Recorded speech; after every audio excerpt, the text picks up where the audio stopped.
All right, guys, it's been a minute since this next man has been on the program. But what about these accomplishments? Tough 8 winner, Bellator heavyweight champion, former Bellator light heavyweight champion, wins over legends such as Little Nog, Phil Davis, King Mo, Fedor twice, Lyoto Machida, Rashad Evans, Rampage, Keith Jardine, and more. He's now a free agent. And we talk about what's next. Ryan Bader, what an honor it is to have you back on the program, man. It's been a minute, right? It has. I'm glad to be back, buddy. Dude, I gotta kick it off with this. How does it feel for you to be a free agent once again? Here we go. At this point of your career, free agent. Yeah, it's exciting. Kind of different, times in my career, obviously, back when I was kind of free agent out of the UFC, kind of still in my prime and whatnot, but 41 now, and I'm not fighting too much longer, and looking for some fun stuff.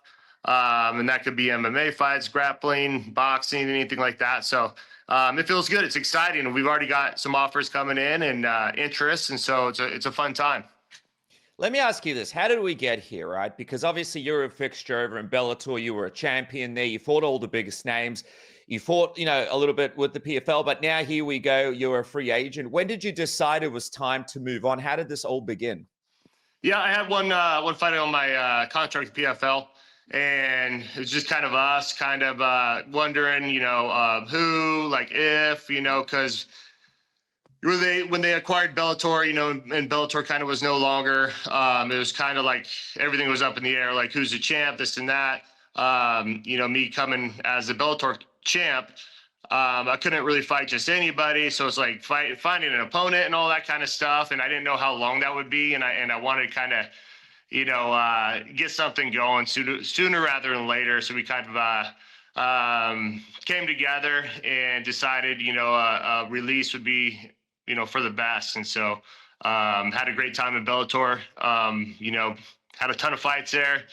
Was a champion the whole time. And so it was definitely a cool point in my career, and now it's just kind of like, okay, what kind of options are out there? What I'm looking to go do some cool, different stuff, basically. So from your perspective, it was a situation where they didn't really have anything for you. This could have dragged out for quite some time. Like maybe you wouldn't have fought for a little bit. No, not necessarily. It's just kind of unknown, we filmed a movie over the summer, so that was more on my part of, I took the time out where I went and did that for, 2-3 months. And then, so I couldn't really take anything fight wise around then. And then, and so I kind of threw that, wrench in there a little bit, and just for us, it was kind of like, okay. And, and for me too, it was like, okay, I felt like I was kind of done kind of chasing titles and defending and being in that competition, like that deep end. Whereas now I'm like, okay, maybe we don't fight again, or, hey, there's a cool fight coming up. So right now we're just kind of sifting through the different opportunities, and whatever one, I get excited for, is the one we'll probably do. Hey, that movie, by the way, is that the Smashing Machine movie that you're talking about?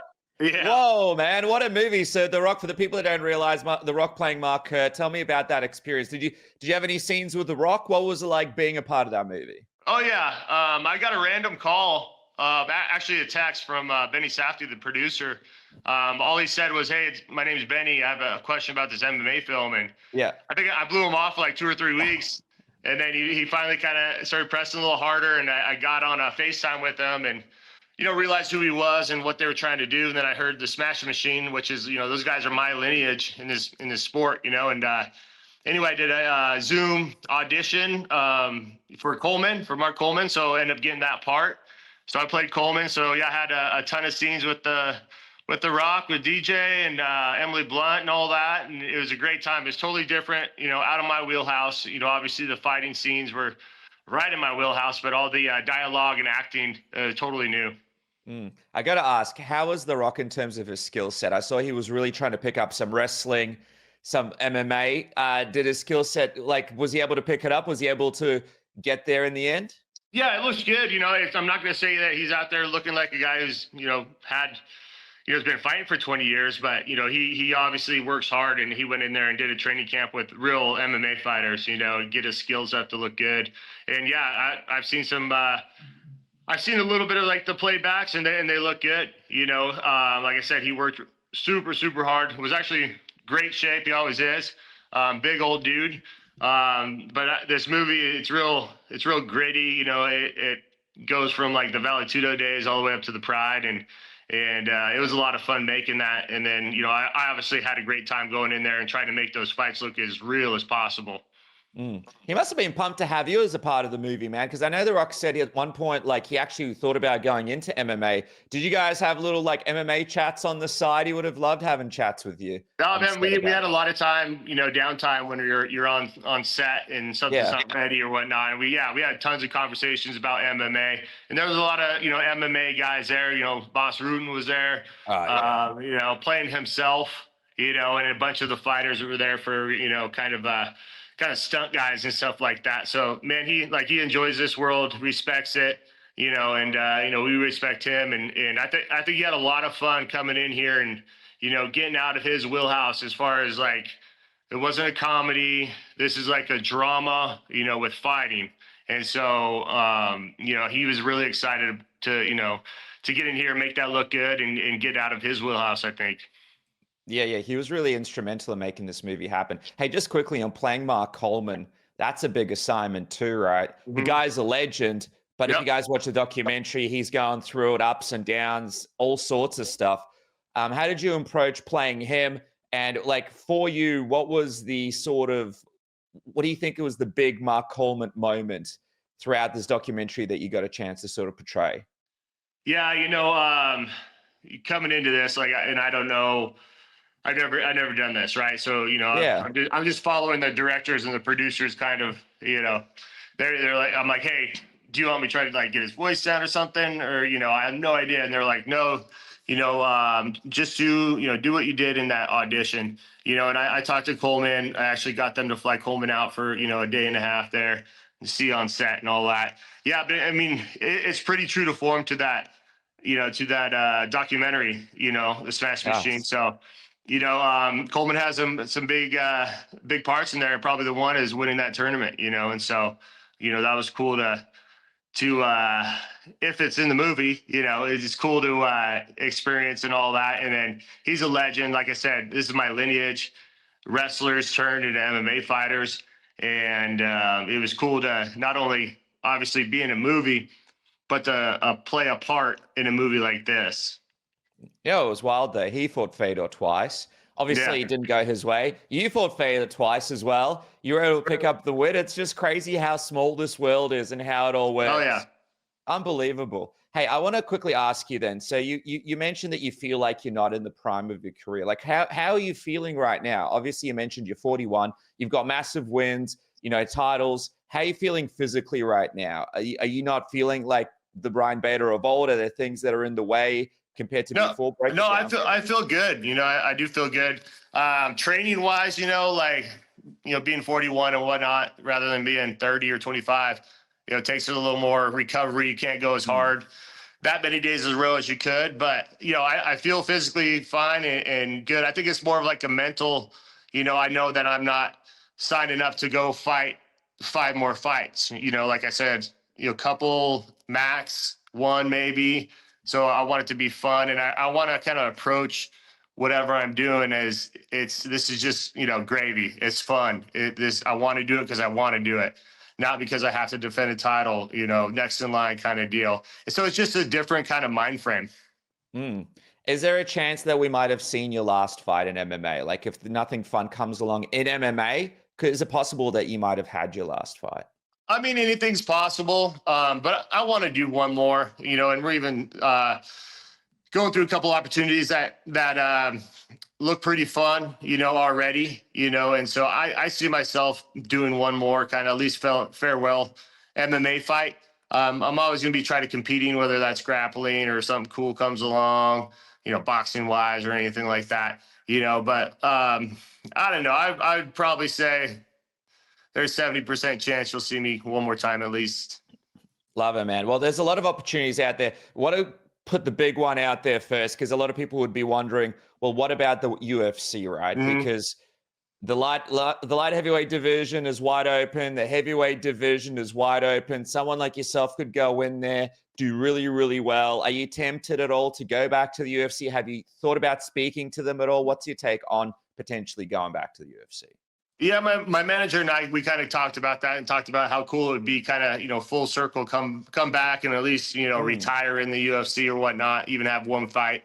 I don't know if they're in the business of doing that, but it's definitely, we have thought about it, and it would be a cool scenario, but, we'll just see if that even comes across our plate. Cause like I'm saying now, like, I don't want to be in there fighting 5 times and whatnot. And for like the UFC looking at that, it'd be like, okay, so what are you doing? Just coming to get a fight to retire, So if that comes across my desk, definitely open to it. Like, what do you make of the UFC right now? Obviously, the heavyweight division's wide open, right? Like, do you look at it, go, all right, like if they did bring me in here, by the way, you would be at heavyweight, right? Would it be heavyweight or light? Yeah, would it be I'm 250 right now, so I'll be heavyweight. All right, so you're coming into heavyweight. Right now, they got John Jones and Aspinall in the works. But outside of that, you got some fresh matchups like Cyril Gane, a lot of fun fights like that. Yeah. When you look at the landscape of the UFC heavyweight division, do you get excited about potentially stepping in there if you guys do get this opportunity to go back to the UFC? Honestly, not really. I haven't even really thought about it that deeply and thought about it like, just like we're talking about, okay, it would take me, I'd say at least 4 fights to work my way up, Things right. Okay. Here. So obviously, we got Tom Aspinall here and John Jones. We know this is going on. Cyril Gane, there's some storylines there. But outside of that, have a look at that. And obviously, all respect to Volkov, Pavlovich, Blades, Almeida, Spivak, Tybura. And I'm not even sure if Tybura is even in the UFC because he's a free agent. Derek Lewis, Tai Tuivasa, again, I'm not exactly sure when he's back. But they could insert you and definitely put you into this top 10 straight away, right? Like, I could see you going in there and fighting Volkov or Pavlovich straight away, winning one, and now you're in the title picture, right? I mean, you're right. I guess so. That, like I Sorry, said, I was just thinking about it before the interview. I like it. Yeah, I mean, it's got to happen sooner rather than later. I'm not getting younger, and we're kind of at that point, right? Kind of came out that I'm out of PFL, out of Bellator, and so we already had some people, Japanese organizations reaching out, this and that. And so they want to reach out for sure. All right, guys, I just want to take a quick moment to talk about our sponsors, MANSCAPED and SAILY, and a big thank you to them for making it possible for me to bring this show to you. The Beard and Balls bundle from MANSCAPED is the place to go. It's your all-in-one grooming solution to keep you polished from head to toe, more precisely from beard to balls. It's got all-in-one grooming. The Beard Hedger is your go-to for precise beard trimming, and the Lawnmower 5.0 Ultra takes care of everything below the waist. Because confidence starts with the right tools. You got customizable trimming, a dual blade system on the Lawnmower 5.0, which features interchangeable foil and trimmer blades, ensuring a smooth and comfortable experience, even in the sensitive areas. And what about this? The long-lasting power. Enjoy up to 60 minutes of runtime with a Beard Hedger and 75 minutes with a Lawnmower 5.0 Ultra. And by the way, it is risk-free. That's right, guys. Manscaped is now risk-free. Get it on Manscaped's 30-day money-back guarantee. You can try the Beard and Balls bundle today, completely risk-free, with Manscaped's 30-day money-back guarantee. And that's not all. If you want to support this program, use the code word submission. You get 20% off and free shipping right now. That's 20% off and free shipping right now across the whole Manscaped website. I just want to thank Manscaped again for making it possible for me to bring this interview to you. Go to manscaped.com right now, get the Beard and Balls bundle, and get 20% off and free shipping right now with the code word submission. And for anybody looking to travel out there is no better eSIM than SAILY. SAILY has you sorted with 115 virtual locations, super fast speeds, security features, and what about the fact that you guys get an ad blocker in the app as well, so you don't have to watch annoying ads and use up your data when you watch stuff all over your phone. What about the fact that you don't need to switch out your eSIMs because you can just use the one SAILY profile for everywhere you go? No more lining up at airports, no more having to take out SIM cards from your phone, putting new SIM cards in. SAILY gives you all of the options to get as much data for as long as you need. You got weekly plans, you got plans that last half a year. And SAILY always lets you know when you're about to run out of data. It gives you a little notification when you used up 80% of your plan, so you'll always have time to top up. No more sneaky roaming fees. No more being stressed out about, oh, I just bought this plan in this weird country that's going to last me for 3 months, but I only need it for 3 days. SAILY has you sorted. And if you're a Submission Radio fan, you can click on saily.com/submission now and get 15% off your first purchase. Or go to saily.com and use the code word submission. Support this show and have the best traveling experience thanks to SAILY. It's a quick reminder while you're watching this interview, please take a moment to subscribe to this channel. Only 48% of you guys are subscribed. The ones that watch regularly, that really, really helps. And please click the little bell icon so you get notified when the shows come out. That's going to really help me bring out more content to you, more interviews, and keep the channel around for longer. And now, back to the program. GFL.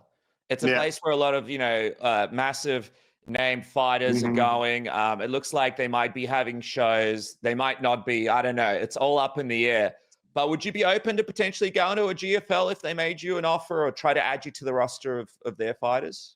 I mean, yeah, I asked about it a little bit. Obviously what's intriguing is like the money they're throwing around, right?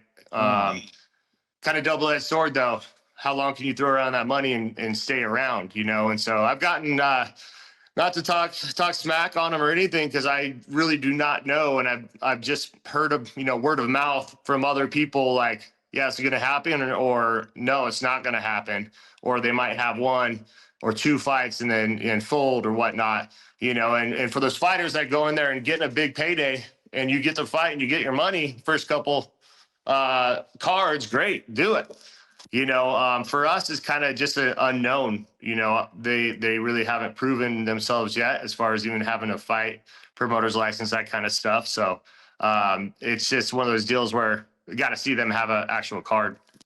So the money that they're throwing around, it's comparable to like the UFC and Bellator and PFL, like it's actual significant pay. Well, sometimes these bigger guys, and they're throwing more money than both those guys, and that's why, that the radar, the antennas go up and you're like, how's that gonna work? How's that business model gonna work? Yes, they are, throwing money at these well-established names, but yeah, I don't know. It's just one of those things where it's such an unknown, especially for having no fights. It's hard to kind of say, okay, yes, and I'll sign something right now. And then we wait for 7 months and nothing ever happens. And I missed all these other opportunities. Yeah, I feel you. Time is a factor here. You want to get a fight in. Yeah. You know what would be a great fight for the GFL though? Do you know where I'm going with this? Which one? You and Daniel Cormier. Oh, yeah. Is this the time, right? I feel like Daniel's retired or, he hasn't fought in a while. You're looking for a fun fight. I know you guys have a bunch of mutual respect for each other now, but there was that big rivalry. What would you think about a big fight with Daniel Cormier to headline a GFL card? I feel like that would be a massive fight, right? Man, that'd be fun. That'd be fun. But something like that, why don't you just go do it in the UFC, unless they're throwing around crazy money in GFL and GFL actually happens. But yeah, I'm open to stuff like that. That's a fun fight. That's one of those ones that kind of fell through the cracks, never got to happen. So those are kind of ones I'm looking for sure. I know you guys have mutual respect, and back in the day, you guys used to trash talk a bit. But do you ever think about how that fight would have gone down? Like, I know Daniel used to say stuff like he would have fought you on a Friday as a warm up from fighting on a Saturday and all that kind of stuff. But yeah, man, that was a competitive fight. That was a great fight. Do you ever think about how it would have played out if you would have stuck around and potentially fought him? Yeah, obviously it was kind of playing it out. When we were actually scheduled to fight.